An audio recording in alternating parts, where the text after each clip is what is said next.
Hello friends, welcome to my YouTube channel large animal vet. आज हम बात करेंगे गोट मास्टाइटिस और उसकी नेचुरल ट्रीटमेंट के बारे में, यानी कि बकरियों में होने वाला जो थनैला रोग होता है उसका नेचुरली हमें ट्रीटमेंट किस तरह से करना है। यानी कि हमें उसमें कोई भी जो केमिकल्स होते हैं यानी कि एंटीबायोटिक्स वगैरह का यूज़ किए बिना हम उसको जो नेचुरल इंग्रेडिएंट्स होते हैं उसके द्वारा उसका कैसे ट्रीटमेंट कर सकते हैं, तो इसके बारे में आज हम बात करेंगे। वैसे इस टॉपिक पर मेरी पहले से एक वीडियो बनी हुई है जिसमें मैंने होम्योपैथिक और नेचुरल ट्रीटमेंट गोट मास्टाइटिस का दोनों भी तरह के ट्रीटमेंट बताए हुए हैं। अगर आपको पूरी जानकारी चाहिए तो आप उस वीडियो को जाकर मेरे चैनल पर देख सकते हैं, क्योंकि आज हम सिर्फ जो आयुर्वेदिक ट्रीटमेंट होता है, जो नेचुरल रेमेडीज होती है, उसी पर बात करेंगे। अगर आपको होम्योपैथी का भी ट्रीटमेंट चाहिए तो वो आप उस वीडियो में जाकर देख सकते हैं। तो सबसे पहले हम बात करते हैं कि गोट मास्टाइटिस। जब गोट में मास्टाइटिस होता है तो उसके कई कारण हो सकते हैं, और उसके लिए हमें ये सबसे पहले जानना बहुत ज़रूरी होता है कि जब हमारे गोट में मास्टाइटिस होता है तो उसको हम पहचानेंगे कैसे, उसके हमें क्या लक्षण देखने को मिलेंगे, और उसका अर्ली ट्रीटमेंट हमें शुरू करना बहुत ही ज़रूरी होता है, क्योंकि जितना हम लेट करेंगे उतना ही हमें नुकसान हो सकता है। फाइब्रोसिस हो सकता है, जो टीथ है वो परमानेंटली बंद हो सकती है। तो इसके लिए अर्ली डायग्नोसिस यानी कि शुरुआती स्टेज में उसको पहचानना और उसका ट्रीटमेंट करना बहुत ज़रूरी होता है। तो आज इसी विषय पर हम बात करेंगे। मैं आपको कुछ 2-3 नेचुरल रेमेडीज़ बताऊंगा जिससे आप अपने गोट का मास्टाइटिस ठीक कर सकते हैं। लेकिन उससे पहले अगर आप मेरे चैनल से नए जुड़े हैं या अभी तक आपने मेरा चैनल सब्सक्राइब नहीं किया है तो प्लीज़ मेरे चैनल को लाइक, शेयर और सब्सक्राइब करें। साथ में बेल वाला आइकन दबाकर ऑल वाला ऑप्शन भी चुनें, ताकि भविष्य में आने वाली हर वीडियो की नोटिफिकेशन आपको समय समय पर मिलती रहे।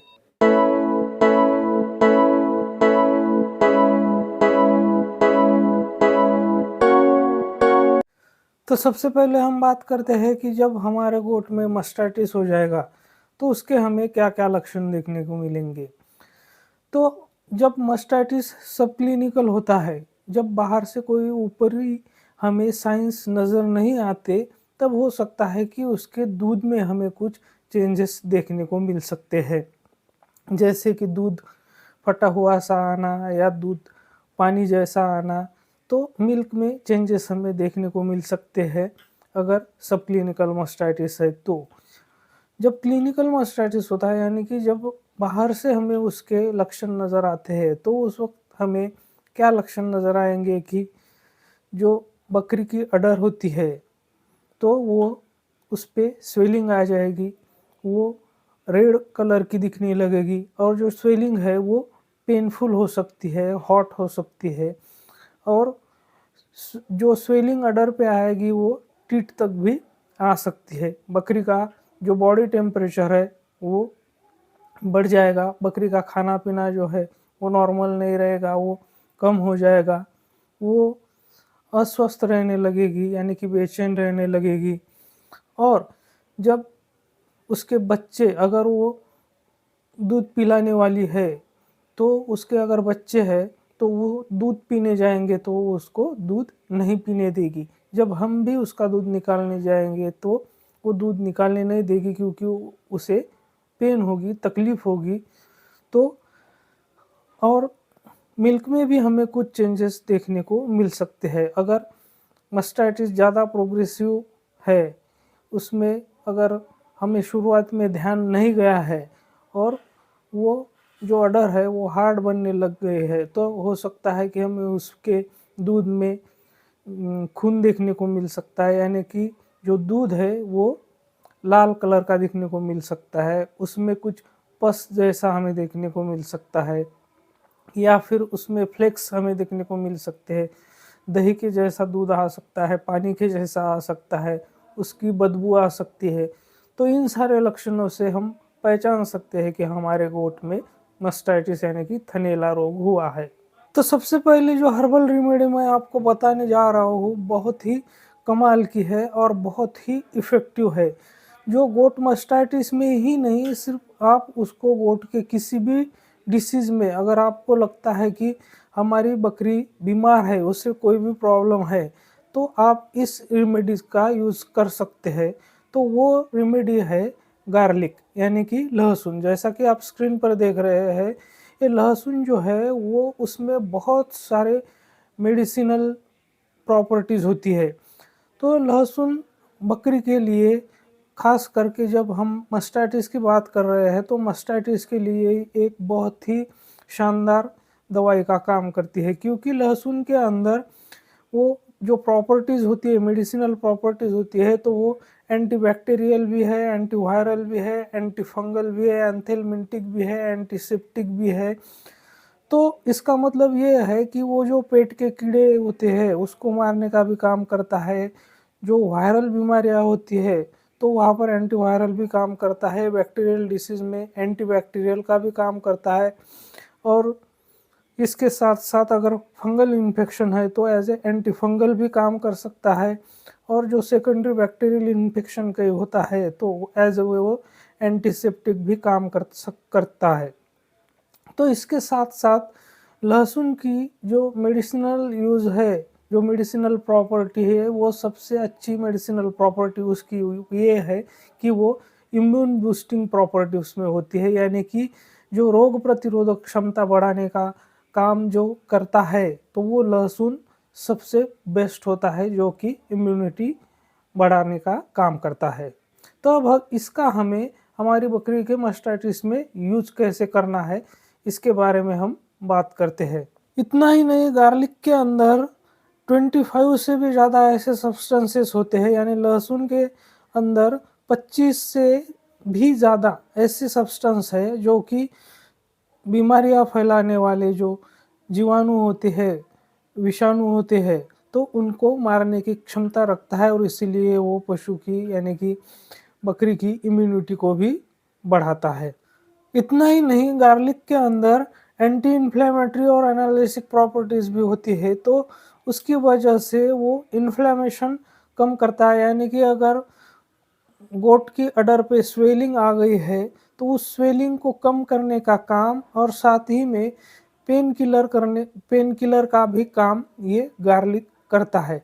तो इतने सारे मेडिसिनल प्रॉपर्टीज़ एक गार्लिक में होती है।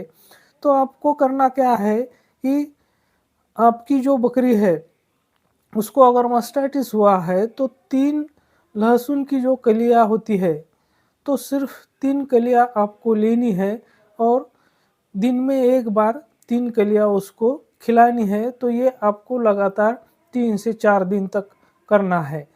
अगर बकरी सीधी कलियाँ अगर नहीं खाती है, क्योंकि उसका जो टेस्ट होता है वो थोड़ा तीखा होता है, तो उसकी वजह से अगर वो सीधी नहीं खाती है, तो आप उसका 2-3 कलियों का पेस्ट बनाकर किसी आटे में उसको मिलाकर उसको गोली की तरह भी खिला सकते हैं। तो इससे आपके जो गोट मास्टाइटिस का प्रॉब्लम है वो बिल्कुल 100% सॉल्व होगा।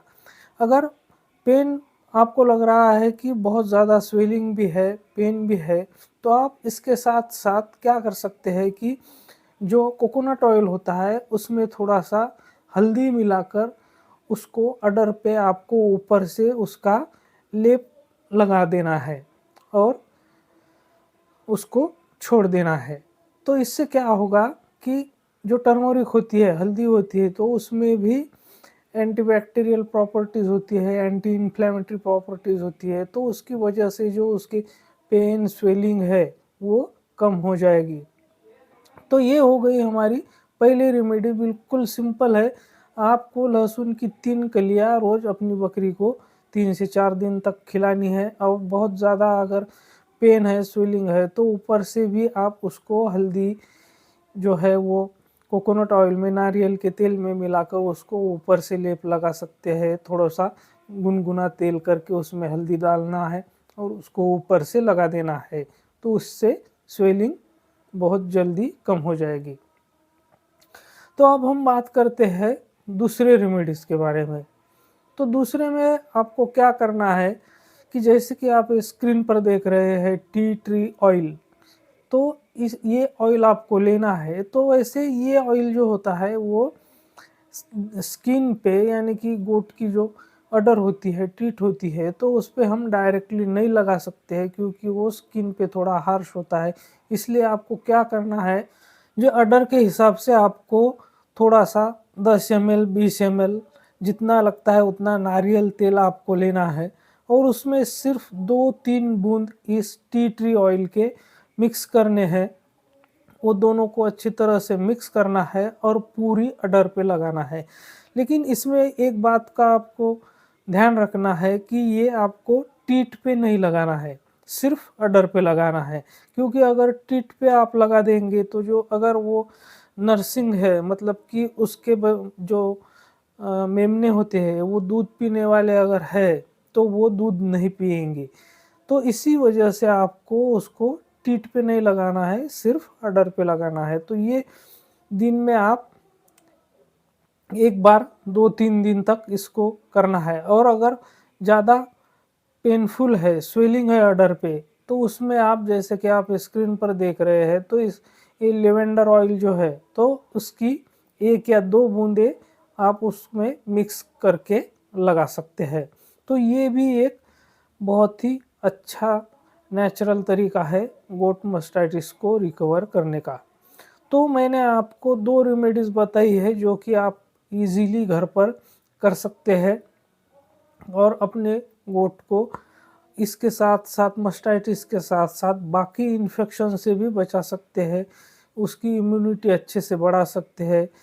लहसुन वाली जो मैंने रेमेडीज़ बताई, तो उससे आप अपनी बकरियों की इम्यूनिटी अच्छे से बूस्ट कर सकते हैं। इसके साथ-साथ उसका फंगल इन्फेक्शन है, बैक्टीरियल इन्फेक्शन है, वायरल इन्फेक्शन है, उसके पेट के अंदर के जो पैरासाइट वर्म्स होते हैं, उसके लिए बहुत ही अच्छी दवा है ये गार्लिक। तो मेरे साथ बने रहने के लिए आपका बहुत-बहुत धन्यवाद।